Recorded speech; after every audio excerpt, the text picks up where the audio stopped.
સુરેન્દ્રનગર જિલ્લાના પાટડી તાલુકાના માલવડ ગામમાં પીવાના પાણીની સમસ્યા ગંભીર બની છે, જેને લઈ ગામની મહિલાઓ દ્વારા ધારાસભ્ય પી.કે. પરમારને ઘેરી લઈ આક્રોશપૂર્વક રજૂઆત કરવામાં આવી હતી. તો માલવડ ગામને કમાલપુર જૂથ યોજનાનો સમાવેશ કરવામાં આવ્યો છે, પરંતુ ગામ છેવાડે આવેલું હોવાથી પાણી પહોંચતું નથી. તો ગ્રામજનોએ પાણી પુરવઠા વિભાગ અને મંત્રી કુંવરજી બાવળિયાને અનેક વખત રજૂઆત કરી હોવા છતાં આજ દિન સુધી કોઈ ઉકેલ ન આવતા 42 ડિગ્રીની કાળઝાળ ગરમીમાં ગ્રામજનો પાણી વિના મુશ્કેલીમાં મુકાયા છે. તો ગામના જ લતાબેન પટેલ તાલુકા પંચાયતના પ્રમુખ હોવા છતાં પણ પાણીની સમસ્યા યથાવત છે.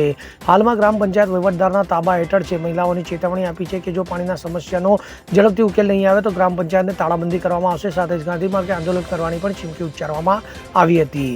Bureau report CN24 news. હવે જુઓ દેશ દુનિયાની તમામ ખબરો તમારી આંગળીના ટેરવે. ઉઠાવો મોબાઈલ અને Google Play Store પરથી ડાઉનલોડ કરો અમારી CN24 ન્યૂઝ મોબાઈલ એપ.